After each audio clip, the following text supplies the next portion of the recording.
Fazer o curso do Otávio Paranhos é algo que mudou a minha forma de ver os investimentos. Com base no material e nas aulas do Otávio, que eu comecei a amadurecer a ideia de começar a investir no exterior, para não manter todo o meu patrimônio 100% no Brasil, devido ao risco de manter todo esse patrimônio apenas no país de origem. O Otávio embasa todo o curso em evidências científicas, nos melhores estudos robustos, então ele te prova por A mais B a melhor forma de investir, que ao meu ver, conforme o Otávio demonstra, é a partir dos investimentos passivos, a partir dos ETFs, que vai te gerar mais tempo para estar com a tua família. Você não tem que escolher ativo a ativo, né, o stock picking que a gente chama, para você ter um resultado. Na aula anterior eu mostrei para você todo o risco que você está exposto quando você tem uma carteira majoritária no Brasil e quando você tenta fazer stock picking no mercado de ações. Mostrei para você a complexidade da análise individual de ativos e a dificuldade de escolher as empresas que geram os melhores retornos, o que é muito diferente de escolher as melhores empresas. Qualquer ação pode ser um excelente ou um péssimo negócio dependendo do preço que você paga, do desempenho das operações da empresa e da interpretação do mercado em relação a este desempenho. Então, se você não assistiu ao vídeo anterior, ao primeiro episódio desta série, eu recomendo fortemente que você faça isso agora. É só clicar no canto da tela que aparece para você lá e voltar a assistir. Meu nome é Otávio Paranhos, sou investidor qualificado e analista credenciado pelo CNPI, então seja bem-vindo a este segundo episódio da série A Sua Carteira Global, em que eu mostro para você como ganhar de 90% dos gestores profissionais com renda e moeda forte, montando uma carteira de aposentadoria global, sem achismos e focando no que realmente interessa, que é o seu trabalho, os seus aportes e a sua qualidade de vida. Nesta segunda aula, nós vamos dar um passo além. Esta série é um conjunto de tudo que eu aprendi nos últimos 9 anos investindo e a partir de agora você também vai estar apto a aplicar as mesmas estratégias que eu uso hoje. Falam que leva 10 mil horas para você se tornar um especialista em alguma coisa. A boa notícia é que você não precisa se tornar um especialista para investir no mercado global. Ainda que seja uma exceção muito positiva, né? Apenas 0,24% dos brasileiros hoje investem no exterior e o meu objetivo é despertar essa percepção de importância no máximo de pessoas que eu conseguir. Literalmente hoje estamos desbravando o mato e quando falamos em investimento global no Brasil. Por isso, talvez hoje nós estejamos no melhor momento para você começar com o pé direito nos seus investimentos globais. Inclusive, antes de seguirmos o conteúdo, eu gostaria de agradecer as milhares de pessoas que estão acompanhando essa série. Essas aulas são uma forma de você encurtar o caminho para atingir as suas metas financeiras, especialmente no médio e no longo prazo, para atingir uma aposentadoria de fato tranquila e uma renda de fato passiva. Por isso eu fico realmente satisfeito em poder te ajudar nesse momento de planejamento tão importante na vida de cada um aqui nesta série. Hoje você vai conhecer o passo a passo prático para conseguir ter a renda em moeda forte, que eu tanto falo. Você vai sair daqui desta aula entendendo o funcionamento básico do mercado e como aplicar imediatamente com o seu próprio patrimônio. Eu vou explicar para você como funciona o veículo que oferece a máxima diversificação com o mínimo de investimento, até investimento fracionário, ao mesmo tempo em que personaliza a sua alocação para a sua situação particular. Quando eu falo em carteira diversificada, basicamente eu quero deixar explícito aquele ditado, né, que provavelmente você já conhece, não coloque todos os ovos na mesma cesta. Quanto à concentração e diversificação de carteira, nós analisaremos no conteúdo, mas uma pergunta preliminar, né, que você sempre pode se fazer é a seguinte, né, você ficaria tranquilo com a sua carteira hoje se o mercado caísse 50% na semana que vem? Essa é de fato uma carteira que você quer encarar uma crise? Essa é a pergunta que você tem que se fazer o tempo inteiro, né? Uma carteira precisa ser polivalente. E o que você vai ver aqui são formas e estratégias que podem ajudar você a ganhar mais dinheiro nas retomadas ao mesmo tempo em que protege o seu patrimônio na sua moeda de gasto. Tudo isso através de uma estratégia extremamente eficiente em termos de taxas e impostos, com total transparência do que você está investindo. Você terá uma carteira adaptada ao gasto em qualquer moeda que você quiser, adaptada em qualquer lugar que você quiser morar, a partir de agora ou até depois quando estiver aposentado ou até se já estiver aposentado. Então vamos direto ao conteúdo. Então vamos ao conteúdo deste segundo episódio da série A Sua Carteira Global. Então agora eu vou mostrar para você todo o passo a passo como que você vai de fato garantir a sua aposentadoria no longo prazo com uma carteira global, certo? Como é que você vai fazer isso? Eu vou mostrar para você, vou fazer uma analogia com um carro, com um veículo, né? Então o primeiro ponto, vou mostrar para você o tipo de veículo, né? Qual é o instrumento que você vai usar para conseguir garantir a sua aposentadoria no longo prazo. Este instrumento é um ETF, é um fundo de investimento conforme eu vou mostrar para você. Depois eu vou explicar o sistema, a sistemática, como que funciona o mercado de maneira geral, para você não ter receio de eventualmente mandar seu dinheiro para o exterior, né? Então aí seria o mecânico, né? Você vai entender como que o carro funciona. Depois dirigindo a operação em si, então eu comprando na tela um ETF propriamente dito, né? Enfim, investindo na prática com o meu dinheiro para mostrar para você como que eu também faço.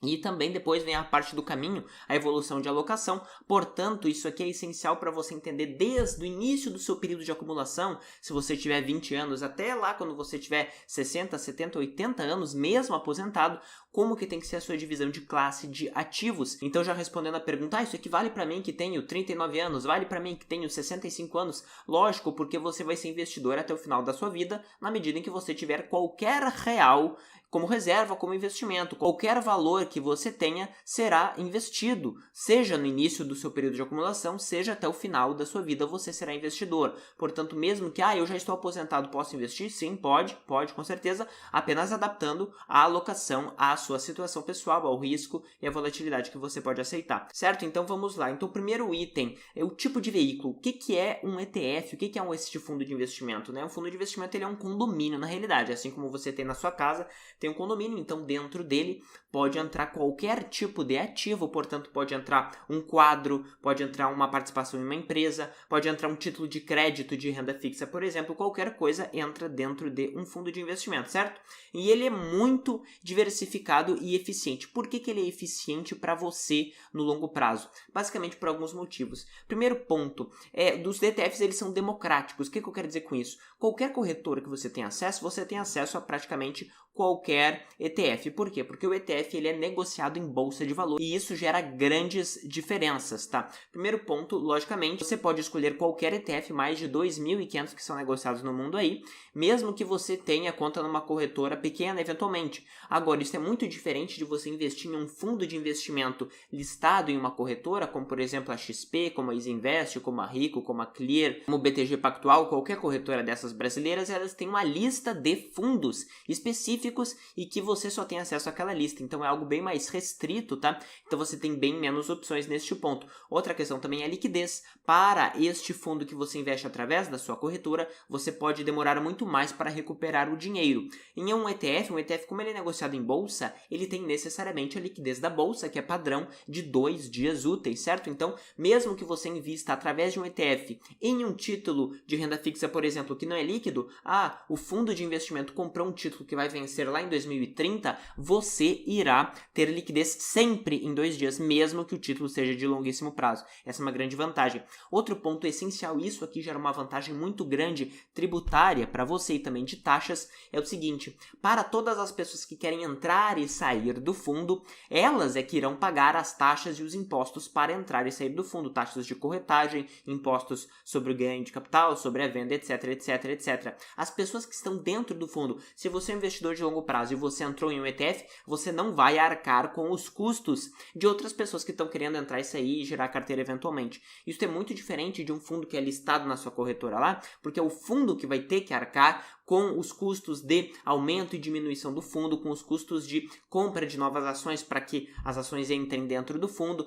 todas as taxas e impostos eventualmente é o fundo que arca, então você vai arcar com estes custos indiretamente. Isso não acontece com ETF e isso aqui é uma grande vantagem do ETF. Em relação à característica, fazendo um comparativo com um condomínio predial, então com um imóvel, taxas condominiais podem ser gastas de duas formas, ou se elas já estão previstas no estatuto, no regulamento, ou se o síndico, a pessoa contratada, vai determinar. Eventualmente, 80% do valor condominial poderia ir para o telhado, por exemplo, para reparar o telhado, e 20% para o gramado, para o jardim, por exemplo, tá? Isso aqui é o que a gente chama de investimento passivo ou ativo. O investimento passivo é aquele que já é pré-determinado, ou seja, já existe uma definição anterior e prévia em relação ao que será feito com aquele investimento. Não tem que pagar nenhum síndico, nenhum gestor para definir todos os dias o que será feito com aquele dinheiro. Então, o estatuto ou regulamento já pode dizer, irá ser gasto 80% no telhado. E um síndico, ele representa aqui o investimento ativo, que é daquele gestor profissional que vai, de maneira discricionária, selecionar a todo momento quais são os ativos que serão investidos. Já mostrei para você no primeiro episódio, se você não viu ainda, é extremamente difícil, mesmo para um gestor profissional, ele saber escolher ali discricionariamente ou seja, individualmente, especificamente, cada um dos melhores ativos para o longo prazo. É muito difícil. Faz muito mais sentido você reduzir taxas, reduzir custos, reduzir equipe de gestão e ter um investimento passivo, conforme eu mostrei, mas apenas para você entender o conceito. Agora, né, então, por exemplo, falando de um ETF mesmo, né, um ETF que é passivo, porque o ETF pode ser ativo, um fundo negociado em bolsa ativo ou passivo, neste caso passivo, a maioria deles seguem o que a gente chama de índice, que nada mais é do que o equivalente ao estatuto ou regulamento de um condomínio. Então, o índice, que é o conjunto de regras, certo? É o documento que fala no que será investido. O índice ele é adotado por uma gestora, por um fundo, e este fundo irá respeitar o índice para investir. Então, este índice pode dizer que irá investir metade em empresas de petróleo americanas e metade em empresas de petróleo britânicas, por exemplo. Isso aqui é um exemplo, certo? Considerando isso, então, qualquer ativo pode entrar dentro de um ETF, porque o índice pode decidir investir em qualquer coisa, incluindo, por exemplo, renda fixa de curto prazo americana. Então, se você me perguntar o que rende mais, ETF ou ações individuais, isso não quer dizer nada, porque ETF não é necessariamente de ações, ele não é necessariamente de renda fixa, ele pode ser de commodities, ele pode ser de ouro, ele pode ser de moeda, ele pode ser de qualquer coisa, então isso não faz sentido. Então, na realidade, você consegue montar qualquer estratégia com ETFs apenas, você não precisa selecionar fora da bolsa de valores ações individuais, você não precisa selecionar fora da bolsa renda fixa, nem commodities, nem nada, porque tudo isso você investe de maneira passiva e barata e muito diversificada através de ETFs. Então, qualquer estratégia você monta com ETFs. Então, o que rende mais? ETF de ações ou ações individuais? Nós vamos ver isto em seguida, mas ETFs por si só são apenas um veículo, certo? Eles não representam nenhuma classe específica de ativo. Quando a gente vem ver um exemplo concreto aqui, eu peguei o IJR, é um fundo, um ETF domiciliado nos Estados Unidos, e pelo nome você observa algumas coisas. A iShares é a gestora, é a empresa que irá gerenciar o patrimônio do fundo. E a gestora, ela vai utilizar qual índice, ou seja, qual conjunto de regras? O conjunto de regras feitas pela empresa S&P, Standard & Poor's, que seleciona small caps, empresas pequenas, menores do que a média, certo? Então aqui você vê que ele é um fundo da iShares que vai investir em small caps, iShares Core S&P Small Cap ETF. Ele tem uma taxa de administração baixíssima de 0,06% ao ano, certo? Sempre no fundo, no site do fundo, você observa a fact sheet, que é aquele documento que tem as principais informações, e o prospecto, que são as informações regulatórias. Aqui você vê o desempenho deste fundo, o IJR, em azul, comparando com a média do S&P 500, que são as 500 maiores empresas americanas, desde lá de 2001, nos últimos 20 anos, até hoje, em reais, tá? Então aqui você vê que R$100 investidos teriam gerado para você 25 vezes este patrimônio ao final de 20 anos investindo no IJR, e metade disso, né, R$127 mil investindo no SPY, né, que é o ETF da SPDR, que investe no S&P 500. Quando a gente vem ver a tendência do mercado, claramente o mercado tende a tirar dinheiro de fundos ativos, que é essa parcela verde que você vê embaixo, e está migrando capital, bilhões de dólares mensalmente, para fundos passivos, sejam eles ETFs em vermelho, sejam eles fundos listados em corretoras individuais específicas, certo que é a parte azul, mas também são fundos passivos. Quando a gente compara que as taxas de administração, que de fato geram uma diferença muito grande, porque um ETF, pelo fato de não ter aquela equipe enorme de gestão, ele abaixa as taxas e é muito mais competitivo neste ponto. Comparando um ETF de 0,10% ao ano de taxa de administração com um fundo ativo de 2% de taxa fixa mais 20% de performance sobre a rentabilidade, isso aqui gera uma diferença brutal ao longo de 30 anos, certo? Gerando aqui então um patrimônio acumulado de praticamente R$1,5 milhão de reais no ETF, com uma rentabilidade de 8% ao ano, investindo R$1.000 por mês ao longo deste período, e metade deste patrimônio se você tivesse em um fundo ativo. Isso aqui considerando que você investe nos mesmos ativos, nas mesmas ações, portanto, você está sujeito ao mesmo risco e à mesma performance, certo? Só que a taxa do fundo ativo irá reduzir muito o seu patrimônio total e a sua aposentadoria no final. A diferença aqui é de R$688 mil, para você perceber, né, algo que apenas uma escolha agora pode gerar para você no longo prazo. Isso aqui é o valor de um apartamento em São Paulo, certo? Ali na região mais central de São Paulo, ali 84 metros quadrados, você compraria um apartamento desse simplesmente pelo fato de você hoje escolher um ou outro veículo de investimento. Então isso aqui é essencial. Outro ponto também, né, sonhando um pouco, seria também um Porsche aqui, escolhi um Panamera deste mesmo valor, R$649 mil apenas por uma escolha que você faz hoje, certo? Outra pergunta comum é: ETF rende pouco? Tem muita empresa ruim em ETF? Aqui eu mostrei para você um fundo amplo, global, que tem todos os tipos de empresas brasileiras estão dentro dele, que é o VT em reais, tudo aqui em reais, tá? Comparando com algumas das principais ações brasileiras, a Itaúsa, que é uma empresa brasileira, né, que é controladora do Itaú, depois o KNRI, que é um fundo imobiliário, também para comparar com essa classe de ativo. Ninguém aqui vai dizer que ele é ruim, eu fiz questão de procurar um de mais alta qualidade, entre aspas, né, comparando com a média do Ibovespa, que é a linha vermelha, no período aqui de 10 anos, né, o VT teria performado muito, muito melhor, transformando R$10 mil em R$84 mil neste período. Lógico que houve uma desvalorização bem significativa do real, não tende a se repetir, mas mesmo assim mostra para você que um ETF não rende necessariamente menos. Pelo contrário, né? Um ETF, principalmente os mais amplos, eles seguem a média do mercado, e se ele segue a média, necessariamente ele não investe apenas naquelas empresas que podem se dar muito mal, ele investe também nas melhores, conforme nós veremos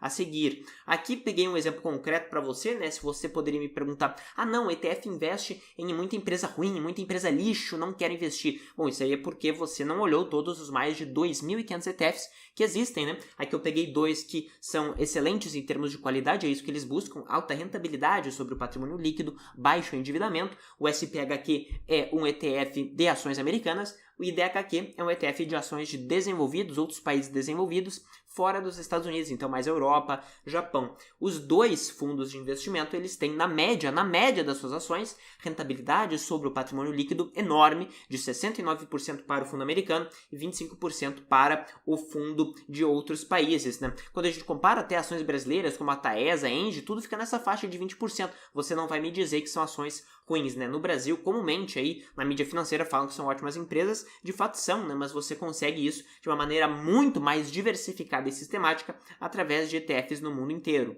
Dando exemplo deste último fundo para você, peguei então o Invesco S&P International Developed Quality ETF. Ele investe então principalmente nos setores de saúde, industrial, consumo não cíclico, principalmente na Europa, certo? Japão, Suíça, Reino Unido, Suécia, Canadá, Holanda, etc. Apenas para mostrar para você no que você estaria investindo eventualmente em um fundo como esse, aqui a primeira posição dele é a ASML, que é uma empresa de litografia. O que é isso, Otávio? Litografia é uma empresa que fabrica máquina, que faz chips. Você deve ter visto recentemente toda aquela crise que teve, a crise dos chips, da indústria de chips no mundo inteiro. Com a pandemia teve uma quebra das cadeias de produção e uma empresa como essa, ela se beneficiou muito. É muito pouco provável que um investidor brasileiro, investindo individualmente, soubesse a dedo que esta empresa iria performar bem. E de fato, né, ela performou muito bem. Nos últimos 10 anos ela teve uma performance de incríveis 10.900%. Isso multiplicaria o seu capital por mais de 100 vezes. Comparei aqui com a VEG, que é uma empresa que muitas pessoas no Brasil julgam boa. De fato ela teve uma ótima performance,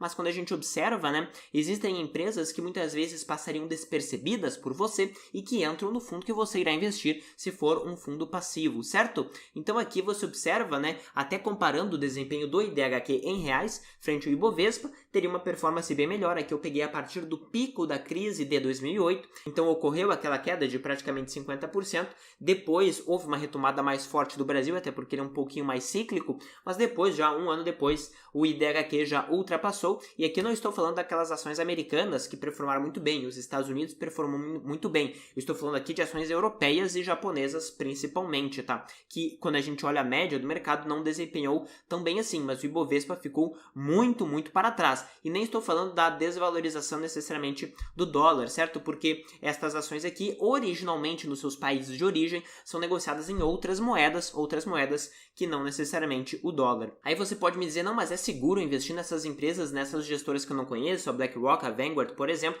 Aqui eu peguei o exemplo para você, para mostrar a quantidade de ativos que cada gestora tem sob gestão e a quantidade de patrimônio sob gestão em ETFs destas gestoras. Então a BlackRock tem 8 trilhões trilhões de dólares sob gestão e 2 trilhões e 300 bilhões de dólares em ETFs. É algo realmente impressionante, né? Só para você ter uma noção, aqui eu peguei também, comparei inclusive com o PIB do Brasil, você vê ali embaixo à direita em azul, o PIB do Brasil é aproximadamente 1,5 trilhão de dólares. A BlackRock faz a gestão de praticamente 5 vezes o PIB do Brasil, depois vem a Vanguard, a SPDR, a Invesco, etc. E peguei outros bancos que eventualmente você julga seguros, como o Bradesco, Caixa, Itaú, Banco do Brasil, você vê ali a quantidade de patrimônio sob gestão de cada um desses bancos, né? Então você vê que se você acha seguro investir ali no Santander, você deveria achar centenas de vezes mais seguro investir na BlackRock, por exemplo. Quando a gente olha, então, as vantagens do investimento em ETFs,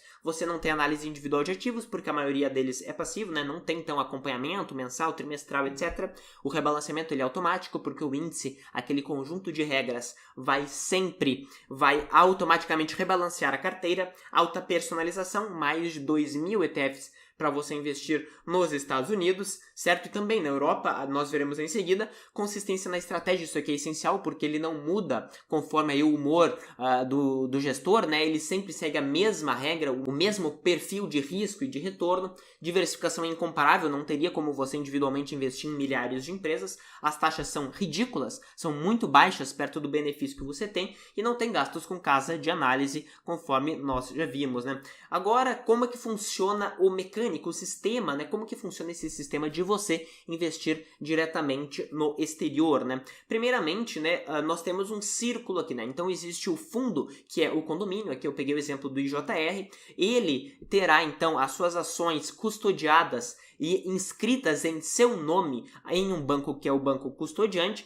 e este banco custodiante, enfim, ele respeitará aí as decisões da gestora em relação ao que será feito com este patrimônio, né? Você pode me perguntar, e se o custodiante quebrar, se o banco que as ações estão inscritas quebrar? Bom, todas as contas de custódia são nominais em relação aos seus investidores. Então aqui você vê que o fundo tem em seu nome todas as ações, apenas mudaria o banco custodiante, certo? Se a gestora quebrar, a gestora é um prestador de serviço, assim como é o seu síndico do seu prédio eventualmente. Então bastaria mudar o prestador de serviço. Não se confunde o patrimônio da Vanguard e da BlackRock com o patrimônio do fundo, são coisas totalmente diferentes e você está totalmente seguro se a Vanguard quebrar, por exemplo.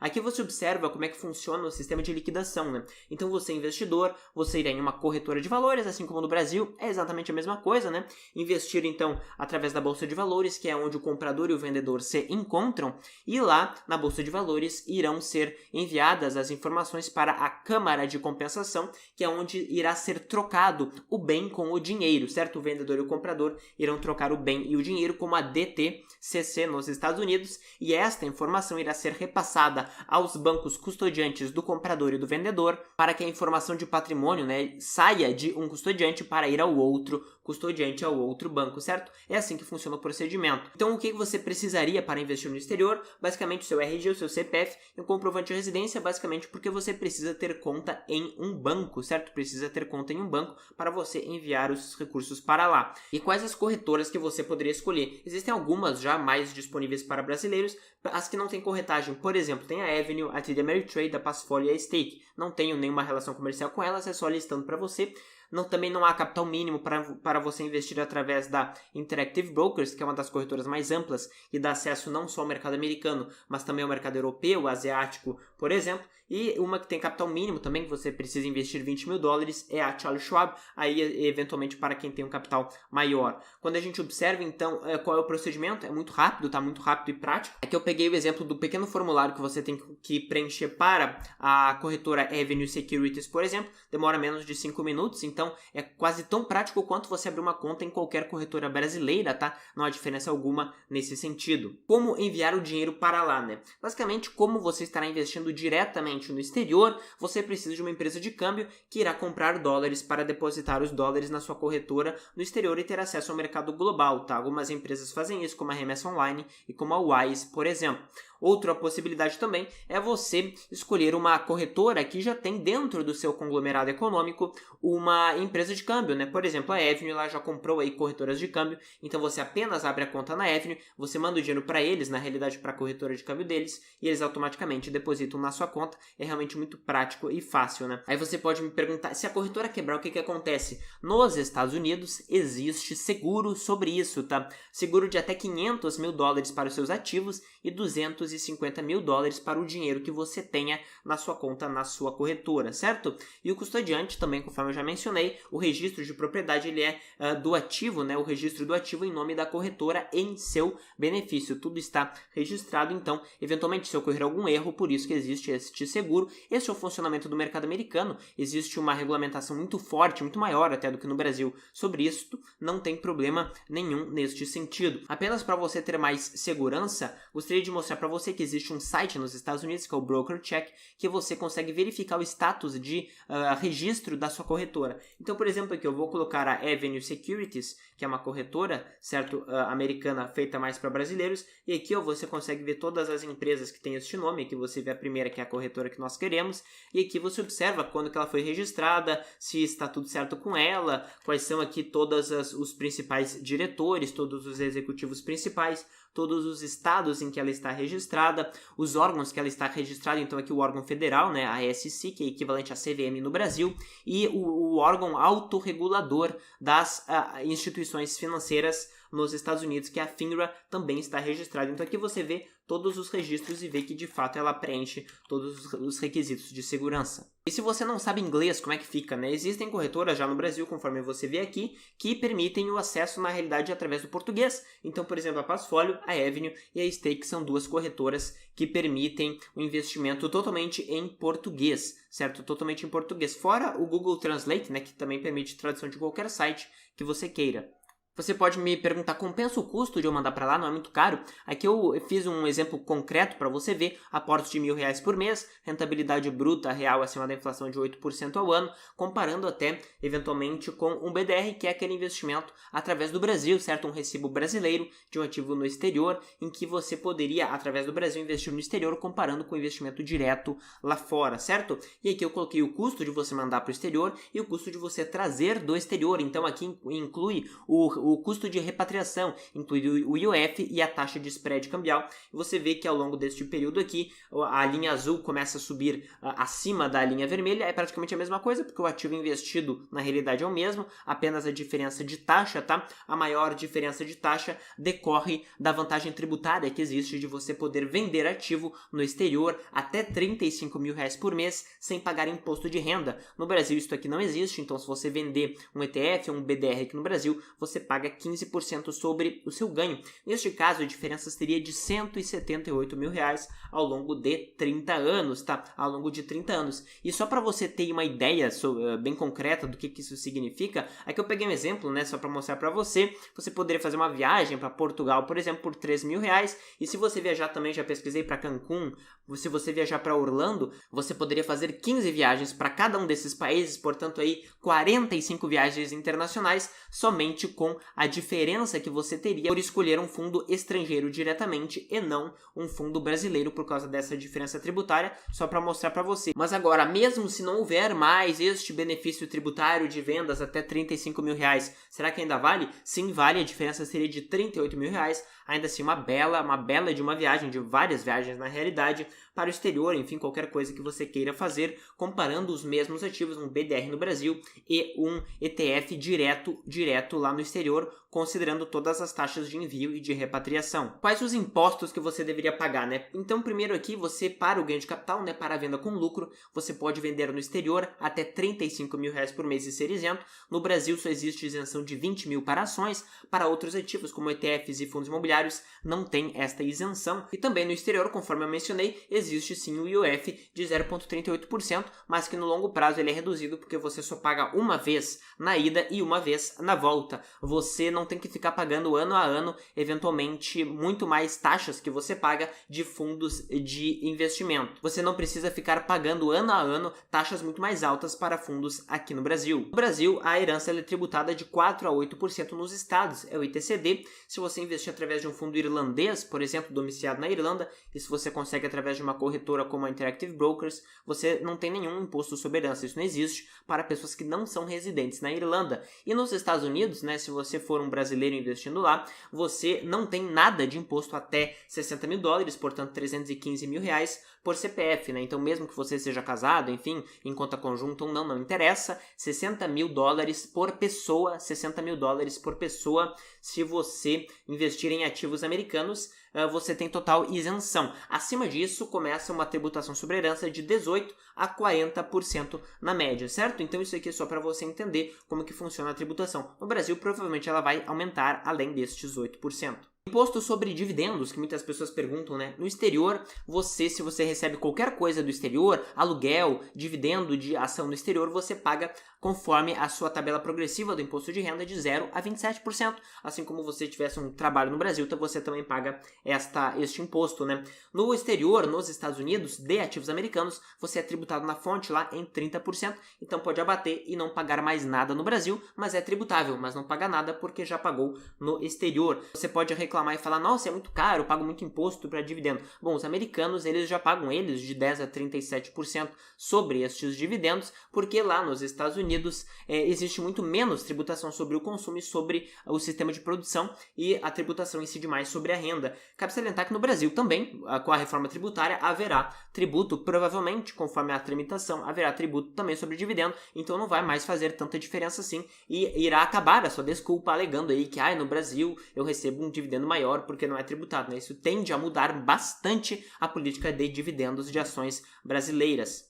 Explicando para você como que funciona a diferença entre um fundo americano e um fundo irlandês em relação à tributação, você vê então que uma empresa, qualquer empresa no mundo inteiro, se for investida por um fundo americano ou por um fundo irlandês, no caso, se for um fundo americano e ele distribuir um dividendo para um residente brasileiro, existe a tributação brasileira de 27,5%, mas como já foi tributado do fundo americano para o investidor brasileiro em 30%, você não precisa mais pagar, porque você já pagou, embora fosse devido, né? Você faz uma compensação. Agora, para o fundo irlandês não cobra nada de tributo, portanto, no Brasil, recebendo esse dinheiro, se for um fundo de distribuição, você deverá pagar até 27,5% no Brasil.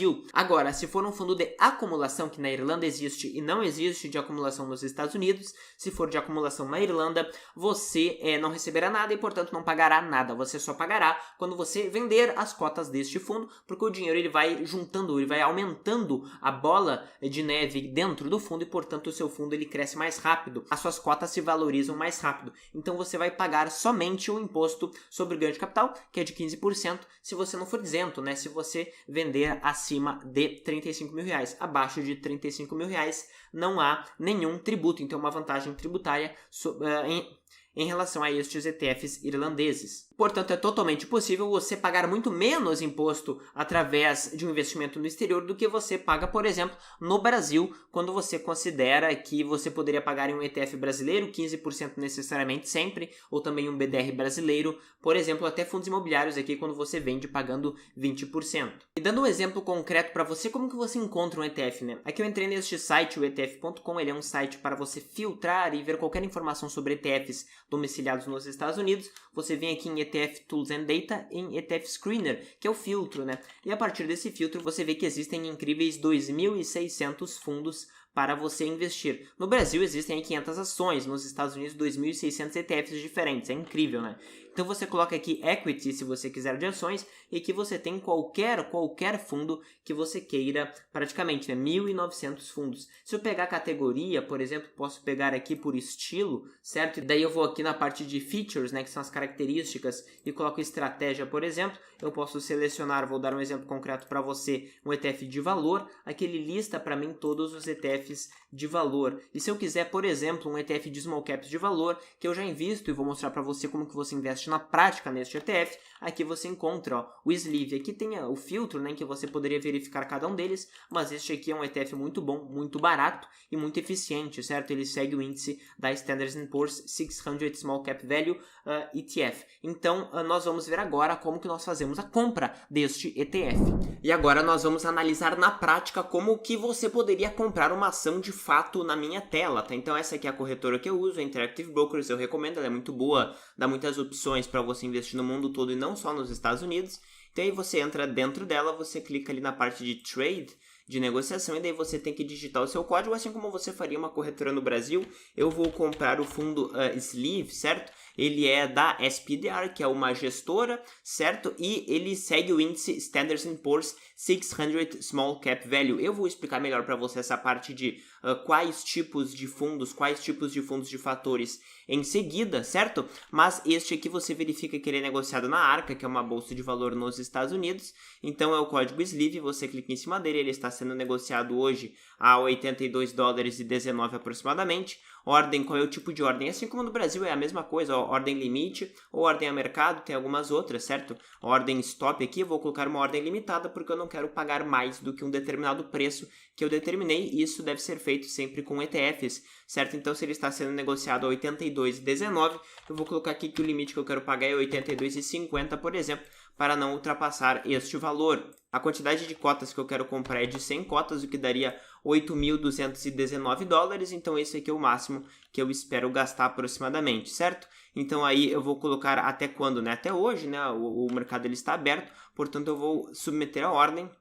E certo, ela foi filled, ou seja, ela foi completa, e hoje eu já sou então proprietário de mais 100 cotas do fundo Sleeve, então né, investindo em 430 empresas pequenas, small caps nos Estados Unidos, com uma tendência de performance acima da média no longo prazo. Então agora eu já sou proprietário de mais de 430 ações small caps de valor nos Estados Unidos, com uma tendência de performance acima da média no longo prazo, gastando aqui 30 segundos do meu mês, né? Eventualmente eu faço um aporte mensal, e aqui você observa como isso aqui é tranquilo e de fato não exige nada de você na medida em que você tem a sua carteira montada. Considerando então a facilidade que é você investir diretamente no exterior, né? Você não precisa de um investimento mínimo, né? Inclusive você pode investir em ETFs fracionados através dos Estados Unidos.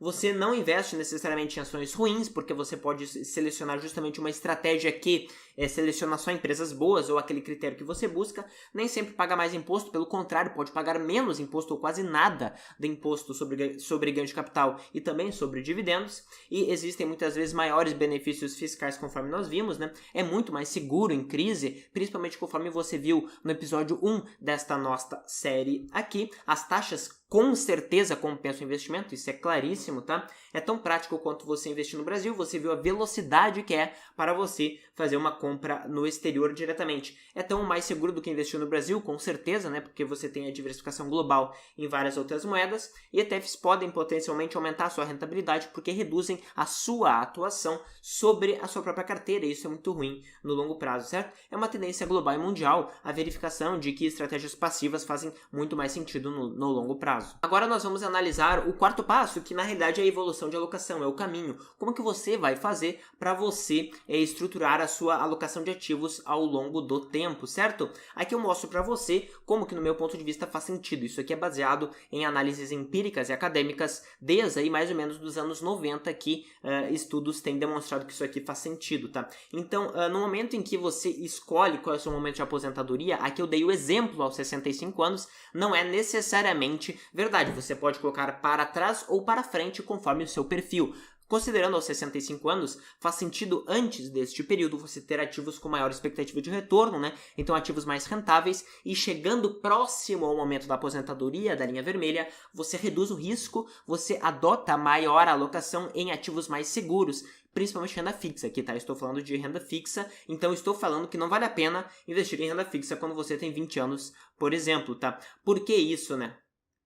Na prática, como que ficaria, né? Então, no meu ponto de vista, em renda fixa, você poderia ter aqui uma divisão em uma renda fixa um pouco mais arriscada, do tipo high yield, inclusive em moeda forte, um tesouro IPCA, ou caixa moeda em local também, 2 tipos de renda fixa em que permitem que você tenha exposição à sua moeda local para evitar um risco cambial, uma oscilação de uma crise, porque este capital aqui irá dar renda para você durante um período de crise cambial ou crise política aí de alguns anos, certo? E o grosso da sua carteira continua sendo a alocação em azul, que é a alocação em ativos mais arriscados e mais rentáveis no longo prazo, que são ações, né? Então, aqui eu dei o exemplo de ações de fora dos Estados Unidos e de dentro dos Estados Unidos, que historicamente, né, conforme nós veremos em seguida, permitem uma rentabilidade histórica de 6 a 8% acima da inflação ao ano ao longo do tempo, certo? E por que você irá aumentar a sua alocação em renda fixa neste período? Basicamente porque neste período aqui, 10 anos antes e 10 anos depois, é o que a gente chama que é o período mais perigoso para você, porque existe o que a gente chama de risco da sequência de retorno. O que é este risco da sequência de retorno, Otávio? É o risco de, neste momento que você mais tem dinheiro acumulado, que você acumulou ao longo da sua vida, antes de você começar a gastar, você ter uma crise, o seu dinheiro cair muito e você fazer altas retiradas. Então você não pode permitir que este seu capital grande ele se deprecie muito em uma crise eventual. Então você precisa reduzir o risco neste período aqui. Então, dando um exemplo concreto para você, aqui eu peguei 3 carteiras, certo? De um investimento que teria um patrimônio inicial, ou seja, neste ano zero, que é o ano da sua aposentadoria, que você juntou 2 milhões de reais e você quer gastar 6.600 por mês, tá? O que vale mais ou menos 80 mil reais por ano, o que dá 4% do valor inicial. Então, 80 mil reais é 4% dos 2 milhões iniciais. Você quer gastar todo mês 6.600 para sempre, certo? Acontece que se você tiver uma ótima rentabilidade, aqui eu coloquei na média, né, rendendo 6% ao ano nesta linha roxa aqui, é o seu patrimônio, como que ele evoluiria. Aqui a linha azul mais clara é se o seu patrimônio tiver uma excelente performance no começo, uma rentabilidade excelente de 32% no primeiro ano e 32% no segundo ano, o seu patrimônio iria subir muito, certo? E ao final você teria uma performance muito ruim, com queda de 25%, 20% e 10%. Você vê que como ter uma performance boa no começo faz toda a diferença, porque permite que o seu patrimônio seja muito maior, de forma que as suas retiradas elas corresponderão a um percentual menor do patrimônio, protegendo o patrimônio ao longo do tempo. Mas se a crise não for no final, se a crise for logo no seu momento de aposentadoria, isto é o que a gente chama de risco da sequência de retorno, isto aqui é o que a gente chama de risco de você não conseguir se aposentar até o final da sua vida, né? Então aqui neste exemplo, fazendo as mesmas retiradas ao longo do tempo de R$ 6.600 mensais, com o mesmo patrimônio inicial,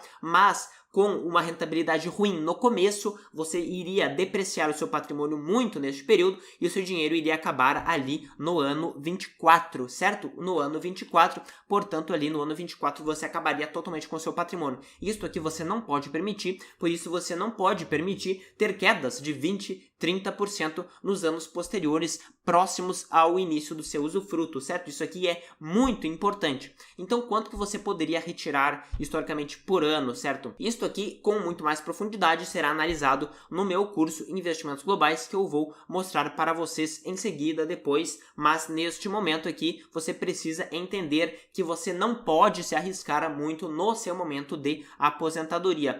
Quanto que você poderia retirar por ano, tá? Historicamente, por períodos de 30 anos, você poderia, no mercado americano, isso aqui foi um estudo feito desde de 1870, na média, né, você poderia ter retirado aproximadamente até 4% ao ano, fixo em relação ao valor inicial, certo? Existem períodos, né, eventualmente períodos que tiveram crises muito grandes, que se você tivesse se aposentado bem no buraco da crise, com um patrimônio maior, você poderia naturalmente tirar mais, porque a recuperação faria o patrimônio crescer bastante em seguida. Mas se você se aposenta no pico da crise, você irá retirar o dinheiro quando você sofrer a crise, então isso é muito ruim. Mas na média, para você não ter o seu patrimônio todo dilapidado e acabar o seu dinheiro aposentado, você poderia tirar 4%.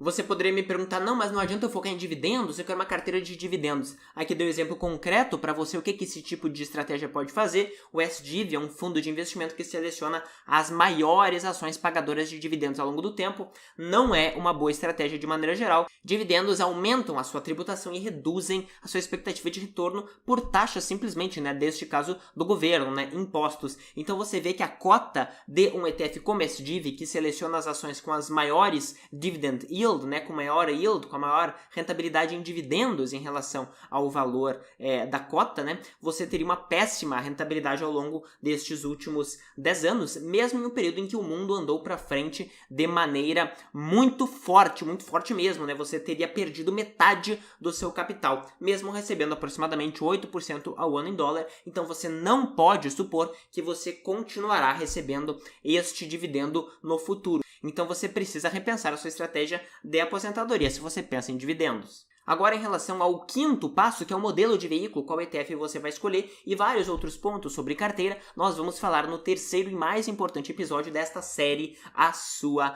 carteira global, então não perde a oportunidade. Então, com base nisso que nós vimos hoje, você já tem plena capacidade de colocar em prática, abrir uma conta em uma corretora e já começar a fazer as suas remessas de valores, que, como falamos, é essencial que você tenha uma parcela significativa do seu capital protegida do risco Brasil.